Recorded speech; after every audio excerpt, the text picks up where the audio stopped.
Hi అండి అందరికీ. అందరూ ఎలా ఉన్నారు? అందరూ బాగున్నారని కోరుకుంటూ ఈరోజు వ్లాగ్‌ని అయితే స్టార్ట్ చేస్తున్నాను. ఇక్కడ నేను బొబ్బట్లు ఎలా చేయాలో చూపిస్తున్నాను.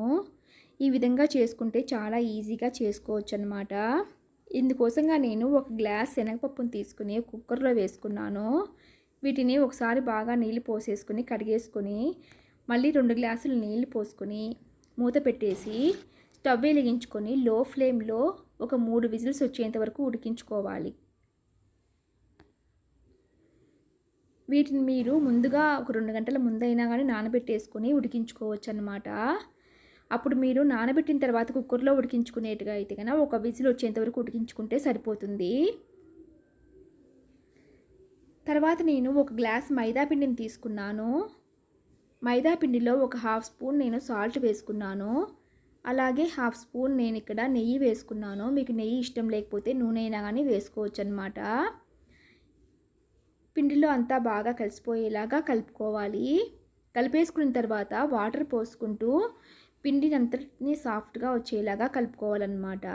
అదే కనుక మనము గట్టిగా చపాతీ పిండిలాగా కలుపుకుంటే మనకు బొబ్బట్లు చాలా గట్టిగా వస్తాయన్నమాట.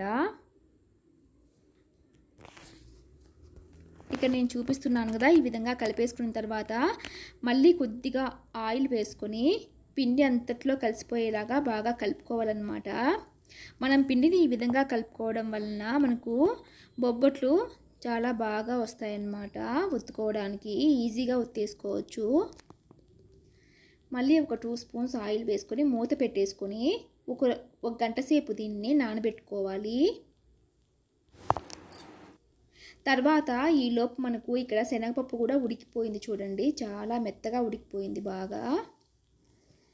ఈ విధంగా ఉడికేసుకున్న తర్వాత మనం దీన్ని పూర్ణం ఏ పెనంలో అయితే మనం చేసుకోవాలనుకుంటున్నామో అందులోకి మార్చేసుకొని ఒక గ్లాస్ పప్పుకి ఇక్కడ నేను ఒక గ్లాస్ బెల్లం తీసుకుంటున్నాను. బెల్లంని కూడా మనం ఇక్కడ ఇందులో వేసేసుకొని పిండిలో అంతట్లో బాగా కలిసిపోయేలాగా కలుపుకోవాలన్నమాట. మీరు దీన్ని లో ఫ్లేమ్లో పెట్టుకుని మనము చేసుకోవాలి. ఈ విధంగా కలుపుకుంటూనే ఉండాలన్నమాట, లేకపోతే అడుగంటుతుంది. ఇలా కలిపేసుకుంటూ ఉంటే మనకు ఒక 15 నిమిషాలకి కొంచెం గట్టి పడుతుందన్నమాట. ఈ లోపు మనము కొద్దిగా యాలకులను తీసుకొని ఒక 10-15 యాలకులను తీసుకొని కొద్దిగా చక్కెర వేసుకొని మిక్సీ చేసుకోవాలి మెత్తగా వచ్చేంత వరకు. ఒక స్పూన్ నేను యాలకుల పొడిని ఇందులో వేసుకొని కలిపేసుకుంటున్నాను. స్టవ్ ఆఫ్ చేసేసుకున్నాను అనమాట. స్టవ్ ఆఫ్ చేసేసుకొని ఒక స్పూన్ నేను యాలకుల పొడిని ఇందులో వేసుకొని పిండి అంతట్లో కలిసిపోయేలాగా కలుపుకుంటున్నాను. ఇప్పుడు దీన్ని మనము కొద్దిగా పల్చగా ఇదే ప్యాన్లో పల్చగా దీన్ని తీసేసుకొని చల్లారనివ్వాలి.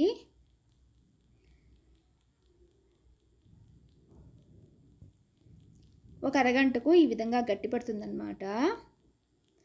తర్వాత మనం దీన్ని కొద్దిగా ఒక 2 స్పూన్స్ నేను ఇక్కడ నెయ్యి వేసుకొని కలుపుకుంటున్నాను. మీకు ఇష్టం లేకపోతే వేసుకోని అవసరం లేదు. నెయ్యి వేసుకొని కలుపుకొని మనకు పిండిలో అంతట్లో కలిసిపోయేలాగా కలుపుకోవాలన్నమాట. మనం ఇప్పుడు మనకి ఎంత సైజ్ అయితే మనం చేసుకోవాలనుకుంటున్నామో బొబ్బట్లు మనం అంత పిండి తీసుకోవాలి. నేనైతే ఇంత సైజు తీసుకున్నాను. మీరు చిన్నవైతే కానీ తీసుకోవచ్చు అన్నమాట.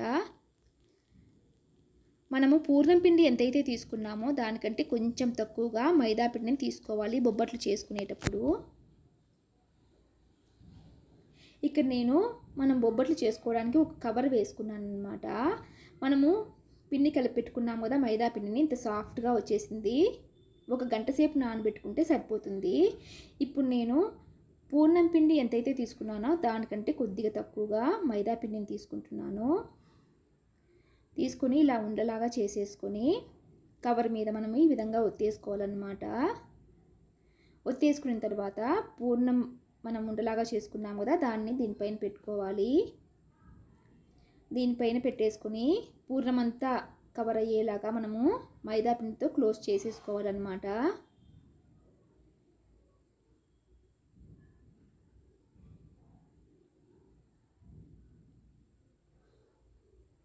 ఈ విధంగా క్లోజ్ చేసేసుకున్న తర్వాత మనము ఒక స్పూన్ ఆయిల్ వేసుకొని ఒత్తుకోవాలి.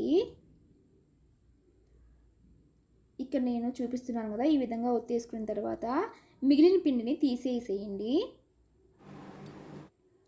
తీసేసుకొని 1 స్పూన్ మనము నెయ్యి కానీ ఆయిల్ కానీ వేసుకొని ఒత్తుకోవచ్చు అనమాట. మీకు ఎంత సైజు కావాలంటే అంత సైజు ఒత్తేసుకోండి. గట్టిగా మీరు ప్రెస్ చేసేసుకుంటే పూర్ణమంతా బయటకు వచ్చేస్తుంది అనమాట. మనము సాఫ్ట్గా ప్రెస్ చేసుకోవాలి.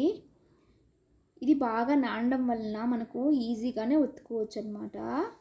నేను చూపిస్తున్నాను కదా, ఈ విధంగా మనం రౌండ్గా ఒత్తేసుకున్న తర్వాత ఈలోపు మనము స్టవ్ వెలిగించుకొని స్టవ్ మీద మనము చపాతీ చేసుకుంటాం కదా, ఆ పెనాన్ని మనం పెట్టేసుకొని ఈ మనం చేసుకున్న బొబ్బట్టుని తీసి పాన్ మీద వేసేసుకొని లో ఫ్లేమ్లో కాల్చుకోవాలన్నమాట. ఎందుకంటే మనం ఇక్కడ పల్చగా తట్టుకోవడం వలన లో ఫ్లేమ్లో పెట్టుకొని కాల్చుకోవాలి. 1 స్పూన్ నేను ఇక్కడ నెయ్యి వేసుకుంటున్నాను.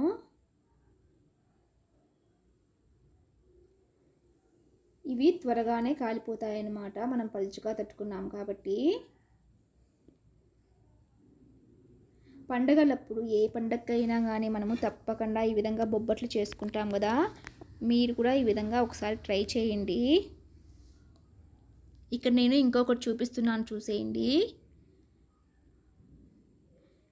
మీరు మైదా పిండికి బదులుగా గోధుమ పిండి అయినా కానీ వేసుకోవచ్చు అనమాట. ఈ విధంగా మైదా పిండితో మనము పూర్ణాన్ని క్లోజ్ చేసేసుకున్న తర్వాత మిగిలిన పిండిని తీసేసుకోవాలి.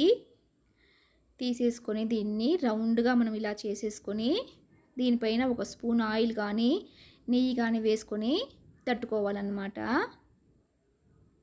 మనకి ఎంత సైజు కావాలంటే అంత సైజు తట్టుకోవచ్చు.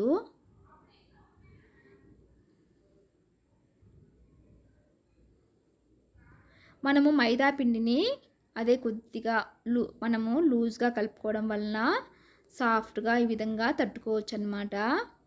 గోధుమ పిండితో అయినా కానీ చేసుకోవచ్చు, లేదంటే 2 కలిపైనా కానీ చేసుకోవచ్చు అన్నమాట.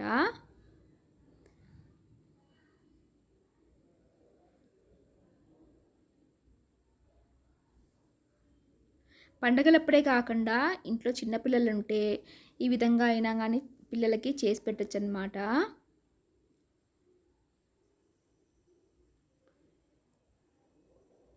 ఈ విధంగా కొద్దిగా ఆయిల్ కానీ లేకపోతే నెయ్యి కానీ వేసుకొని మనము లో ఫ్లేమ్లో పెట్టుకొని కాల్చుకోవాలి. మీరు కూడా ఒకసారి ఈ విధంగా ట్రై చేసి ఎలా వచ్చాయో కమెంట్లో తెలియజేయండి. నా వీడియోస్ కొత్తగా కనుక చూస్తున్న వారైతే కనుక సబ్స్క్రైబ్ చేసుకోండి. వీడియో మొత్తం స్కిప్ చేయకుండా చూసేయండి. ఇక్కడ నేను చూపిస్తున్నాను కదా, ఈ విధంగా మనము కాల్ చేసుకోవాలన్నమాట. మిగిలినవన్నీ